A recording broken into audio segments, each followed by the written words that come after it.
Rev.Jessie Brandon, and you're watching Epiphanies. I'm a metaphysical minister and a life cycle celebrant, and it is my joy to bring together the two things I love, people and books. So grab your cup of tea or coffee and get settled into your chair, because today we're talking about Feel the Fear and Do It Anyway by Susan Jeffers. It says on the back, are you afraid of making decisions, asking your boss for a raise, leaving an unfulfilled relationship, facing the future? Whatever your fear, here is your chance to push through it once and for all. In this enduring guide to self-empowerment, Dr. Susan Jeffers inspires us with dynamic techniques and profound concepts that have helped countless people grab hold of their fears and move forward in life. With me today talking about the book is Joshua Lucas Doerksen. He's an entrepreneur who owns a digital media marketing company called Sproutwise. He's also a classically trained composer and music producer, as well as the lead singer in the rock and roll band The Mystics. Joshua loves creativity in business and believes that self-empowerment is the key to personal and professional success. Joshua is also the composer of the theme music for Epiphanies. So Joshua, welcome. Thank you. I'm so glad you're here with me today. Yeah, me too. Super. So let's get right to it. Why did you choose this book? Yeah, so I was searching for a way to push the boundaries of my comfort zone, both professionally and creatively. Mm-hmm. And I was realizing that there were a lot of experiences that I hadn't had that were causing me a little bit of fear, anxiety, and I wanted to sort of address where this was coming from and how maybe I could learn to overcome it. Mm-hmm. And I had a friend of mine who used to be in a band with me. She happened to be reading this book and recommended it to me. And that's how I stumbled across it. Super, yeah. I read parts of it myself years ago, but of course I was too full of fear, so I didn't want to know how to combat it. So, all right. Have you passed this book on to anybody? Not yet, but I highly recommend it. It's got some amazing, simple, practical pieces of advice in here. Mm-hmm. That sort of help you to assess where your fear is coming from at a fundamental level, yeah. And to overcome it and work with it instead of against it. That's interesting, because how I took control of some of my fears was I actually went out and did the things. One was the Maid of the Mist, and I fought my way to the front, screamed and cried the whole ride, but when I got off I felt so empowered that, you know, because I was afraid of the pounding water, as I know many people are. So I climbed to the top of the mast on the tall ships when they were here. The only mistake I made was I went on a roller coaster, and I can't do those because I was in a bad accident. So when I got off, I spent 4 hours in the infirmary trying to get my balance back. Right. But other than that, I am a firm believer in addressing your fears, because really, I think that when you do address your fears, you realize that it's just the fear itself. It's all the chatter in your head. It's all the things that our mind, our ego mind, tells us will go wrong because it's trying to keep us safe, when in fact, if we actually do it, bite the bullet and get through it, it turns out wonderful 99% of the time. Yeah, it does. I mean, the fundamental lesson in this book is that all fear can be reduced down to one thing: the fear that I won't be able to handle what life throws at me. This book does a great job at sort of peeling back the layers of things that are in your control and not within your control, and to really strip it down to the fear of, can I handle this? Cool. And especially when exploring new areas of your life or pushing into unknown experiences, oftentimes that stretches our comfort zone, and we're afraid that maybe we can't handle it. And so this book's got some really great tools and techniques to sort of help you combat that feeling, get comfortable with it, and move past it. Yeah. Well, I want you to read something from there if you've got something picked out. Yes, First, I want to know, did you address a fear after reading this? Have you done something and the technique worked? Yeah, I mean, funny enough, you'd be surprised to hear this, but actually having the courage to be an artist is something that I've struggled with on and off for years. Yeah. It takes a lot of courage to be able to create and express your truth as an artist and put yourself out there. So it was a lot easier for me in business, in fact, to go and network and meet people. But as an artist, I struggled with that. So this has helped me both just in my writing and creativity, but also as a performer, just to stretch my comfort zone and push my boundaries a little bit. Wonderful. Yeah. Okay, let me hear you read. Sure. So this section that I've got here, there's two things I'd like to read. It takes a lot of reinforcement to incorporate new concepts into your behavior, so commit yourself to doing these exercises. The amount of improvement you experience will depend on how much you're willing to actively participate. So the reason I wanted to just quickly read that is because this book talks a lot about being 100% present in all areas of your life. So if you're with your family, be with your family. If you're at your work, do the best of your job. If you're performing on stage, give it everything you've got, which I really, really like that, because it's so easy for us when we're running and going and coming and going to forget to be present with the activities and to enjoy it. So that was the one thing that I wanted to read. And then the second thing I wanted to read, just give me one sec to find it here. That's a concept. Sorry, give me one sec. I marked these, I swear. I know, it's always the way, you know exactly what you want to say, and you just got to find it in the book, and then it disappears. Well, I do know that I do know what it was. It was that angels are able to fly because they take themselves lightly. So a huge part of this book is getting away from how serious we take life and how serious we think our lives really are, how intense the choices and the crossroads are that we have to make. And one of the concepts in here I really like, one of the tools, is the no-lose fork in the road. So oftentimes when we're faced with making a decision, going left or right, we're afraid that we'll make the wrong decision. So we might not even make a decision, or we might stick with the decision we've made even if it is the wrong decision, because we're just trying to hold on to it. And this book talks about the no-lose, which is to see the value in the paths, to see the value in either path as just being more growth and more life experience for you, and there aren't any wrong decisions that you can make.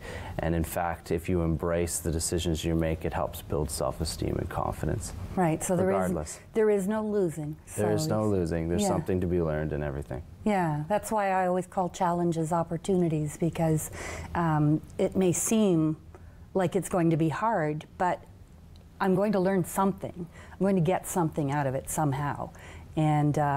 And of course, I'm a silver lining girl, so I always look for the best of what's happening. Yeah. Yeah. I really found that changing my language as well, some of my subconscious programming, or just being aware when I'm being negative, or I'm reinforcing bad habits. It's a huge part of this book too, is reprogramming the subconscious to get in touch with the higher self, which surprised me at the end of this book. The empowered self, as they say, the self that that doesn't drag your being down. You were talking about that mind chatter. The word in here is chatterbox, or the saboteur, as some people call it, the self-doubt talk. Yeah.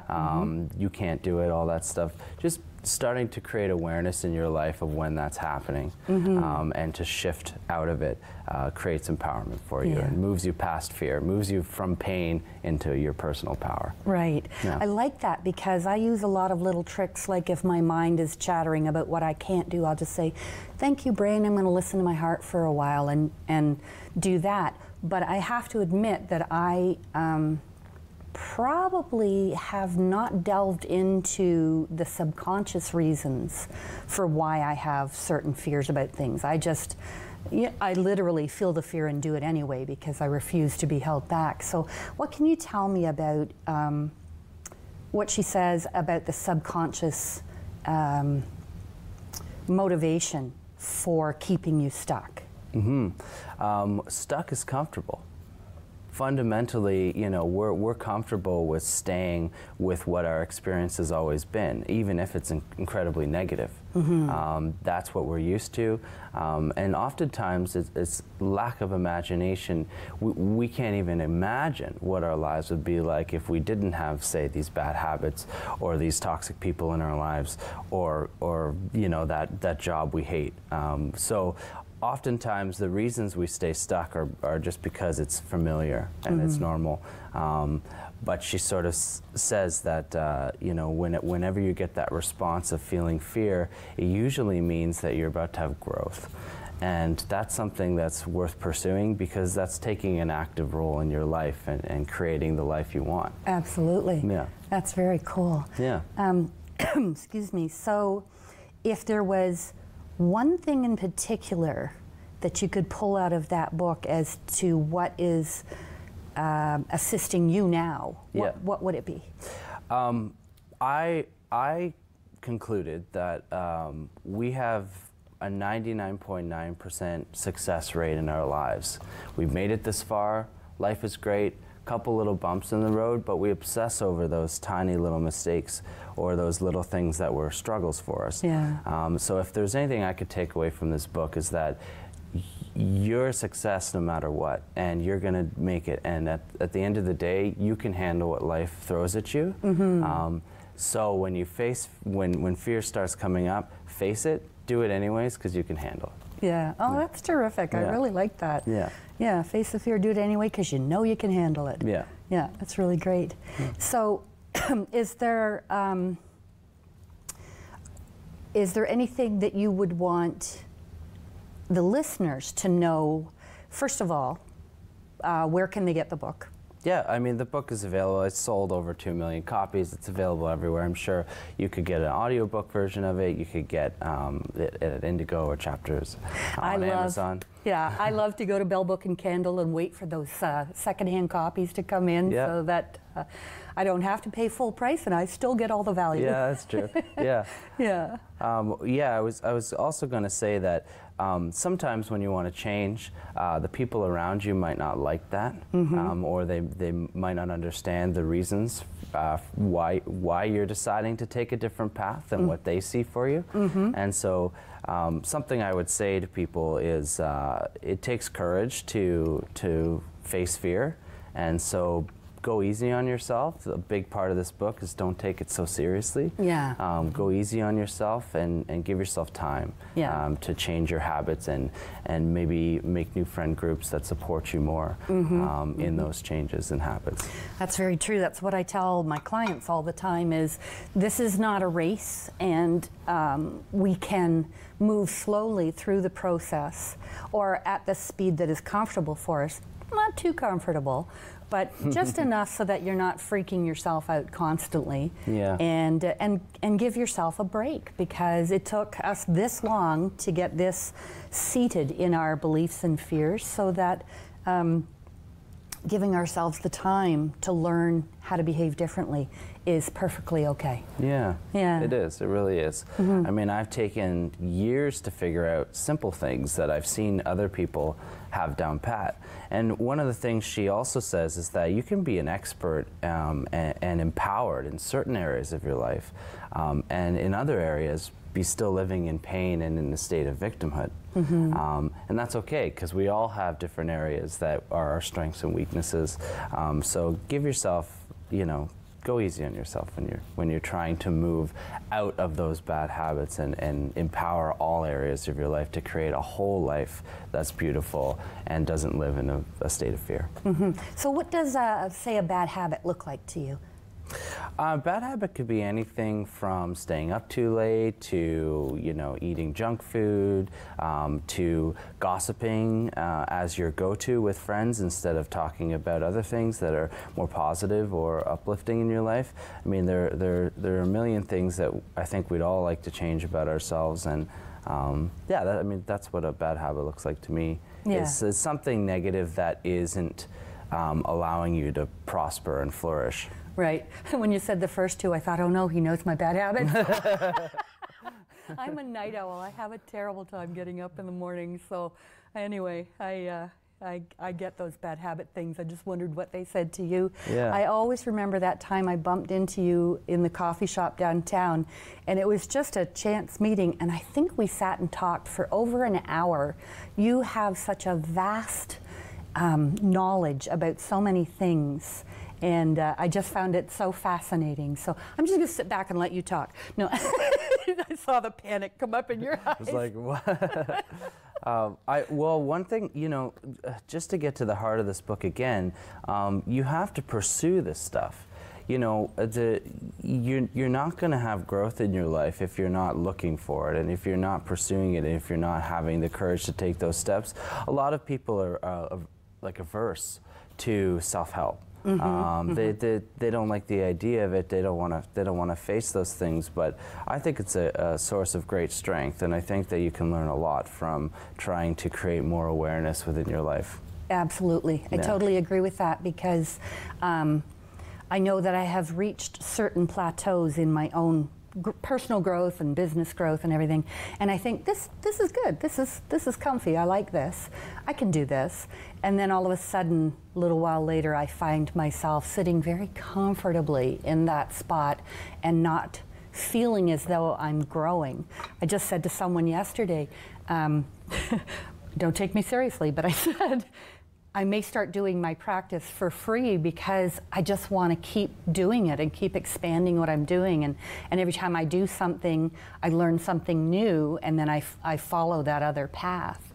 So, yeah, it's just, you can get complacent about where you are. And I was thinking about what you said about self-help. There are people who think that that's for, you know, I was going to say weak people. It isn't. It isn't at all. It's for strong people. It takes, as you say, a lot of courage to look into yourself and say, okay, what am I doing that isn't working for me? What am I doing that I could try doing just a little bit differently to see if it moves me either in the direction that I want to go or in a completely new direction that teaches me just something new.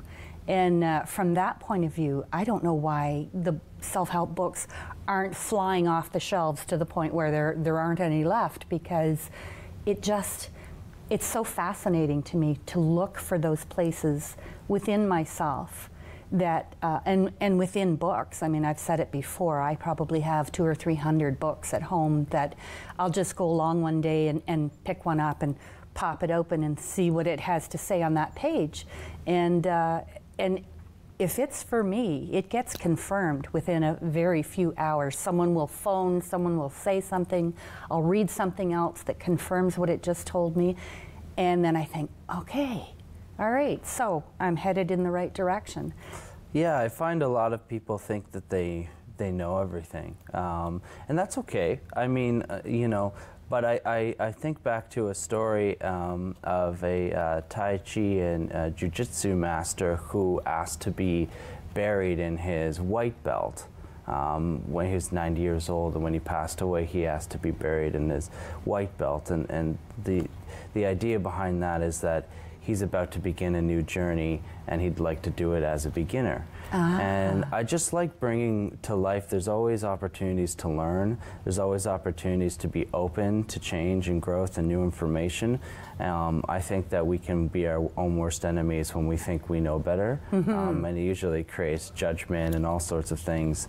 And so I think self-help is a great thing to pursue, because it just keeps you learning, keeps you growing, and also sort of lets you lighten up a little bit on taking yourself too seriously. Absolutely. It allows ego to creep up. Yeah, oh, absolutely. Yeah. I know that's, again, back to, as she says, the chatterbox. Like, I think of the ego brain as it only knows what you've experienced so far. It doesn't know beyond that. But what it does is tries to keep you there so that it keeps you from feeling any discomfort, and it protects you from the unknown. Yep. And that's why you really have to step out from behind that and go into your heart and your gut, use your instincts, use the gut brain, and do those things that you haven't done before, and just test it out. I mean, and someone that I had on the show last year, Dana Farrant, always says, what it would be like if, or wouldn't it be fun if? Just to get yourself out of that, oh no, I couldn't place. Yeah, a beginner has no expectations of the outcome. And if you're approaching life with no expectations, not to say to be apathetic, but approaching life without expectation of how things need to be, you can enjoy it a lot more because you're grateful for the experiences. Yeah. And I think that's what I like. I always think that the ego sabotages your experiences because it frames them in a way that is very, very specific to how you'd like it to stay within that place. And life isn't like that. Life sort of happens to us, and if we can find ways to enjoy it and see the good in it, then I think we should. Yeah, absolutely. I know that for me, I'm sure the viewers have heard me say this before, but I kind of created a bucket list back when that was, you know, the pop words to use. And I made this list of all the things I'd like to try, and some of them I put on there telling myself that I won't really do this, but it's on my list. Yeah. Well, lo and behold, this summer I got invited to go skydiving, and it was on my list, and it was for a fundraiser. And I thought, well, I said I was going to do it. I said I wanted to try it, and here's the opportunity. And I really believe that when the opportunity knocks, do your best to grab hold. Yeah. So I did it. Woohoo! Yeah. That's awesome. And I'll never do it again. Yeah. It wasn't that I was scared. I wasn't at all afraid of jumping out of the plane. I loved being up in the plane. I've been in many. It was that I forgot about all the damage to my body. And I didn't realize that in zero gravity, you have absolutely no control except the guy who's riding tandem and those ropes that he says, let go and fly. Yeah, right, okay. Yeah. I did it, but no, there was several, we'll just say personal things that happened that, yeah, I don't want to go through again. Well, I've been skydiving, so I know what the experience is like. It's definitely a beautiful experience, but I'm with you. I think it was enough just to go for it and have the courage to try it. But it was pretty intense. Yeah, yeah, it was intense. It was like, oh wow, look at all those farms and everything. Hang on. Yeah, yeah. Yeah, so it was pretty cool. And actually, that's how I try. No, I'm not going to even say try. That's how I approach life.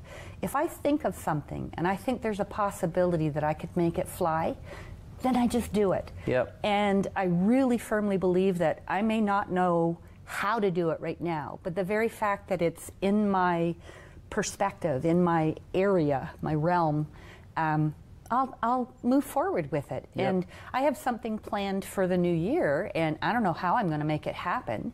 And I don't know if anybody's going to show up, but I'm going to do it anyway because I think that it is something that I need to do. Yep. And so I'm just going to let my fears just be there. Thanks for coming out. Thanks for having your little chatter. But no, I'm going to do this anyway because what's the worst that can happen?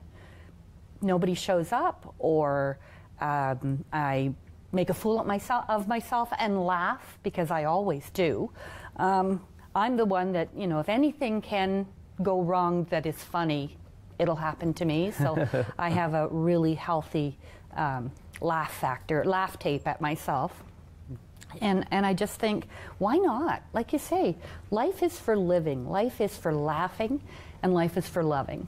So love what you do, laugh about it, and just keep going, keep trying. Yep. I had I also do spiritual messages at the Rama United Church on the Reserve. And I had a lady that said her kids have all moved out and her husband is deceased and she's living alone in this big old house and doesn't know what to do with herself. And I said, try something new. And she said, oh, well, you know, I took up this again and I'll be doing that. And I said, you know what the most fun in life is for me is to try something I've never done. And through that, I found out I could sing. I found out I can't paint. I found out that beads are pretty, but I'm not into making jewelry. I mean, on and on the list goes. Just do it. Yep. You know, just have fun. Yep. And I said, the interesting thing in all of that is if you make a list of all the things that you've never done and you'd like to try, once you try them, if you don't like them, it's okay. Yep. You can just say, oh, well, check that one off the list. And she said, she came back with, no, I'm too busy. And I thought, well, then I guess you've found your solution. You're happy in your discomfort. Yeah. So. Yeah, often finding out what we don't like and the path that we don't want is the best thing, because it's less options. Yeah. You know? Yeah. It's better to try things and realize that that's not the right path for you, so that you can focus more so on the ones that are the right. You know, if you were sort of sitting in paralysis going, I don't know which path to take, I haven't tried any. Yeah. Well, that's very overwhelming. There's so many options in the world of things we can pursue and be. Right. That the more we try, the more we weed out, well, maybe that's not for me. Yeah. I'll probably focus on this. And talking about paths pursued, I want to know about you and Sproutwise and the Mystics. Sure, absolutely.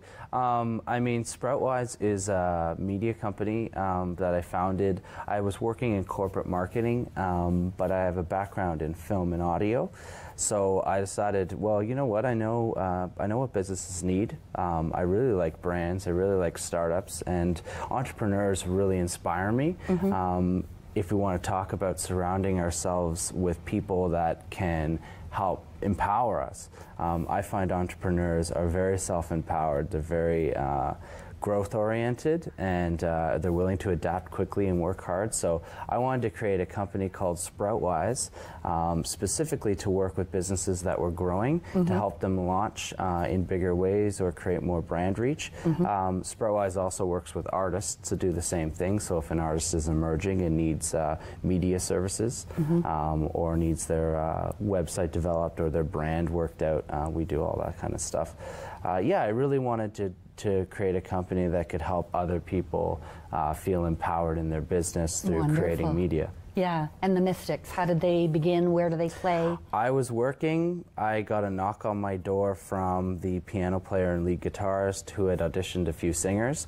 I haven't been in a band for a few years. The last band I was in was The Morals. So what ended up happening was they said, do you know any singers? You work with artists. And I kind of slowly raised my hand and was like, I'd love to come see what you guys are up to. And for me, it was a big step, because I had been in the comfort zone of a studio. It was always quiet. I was writing music in the comfort of being alone.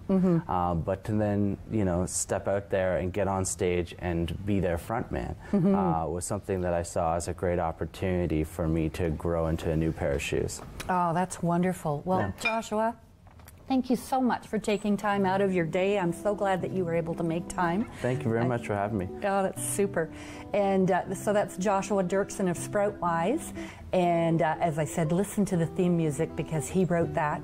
And I just want to thank you for dropping by to see Epiphanies. And we've enjoyed the book of Feel the Fear and Do It Anyway by Susan Jeffers with my guest, Joshua Doerksen.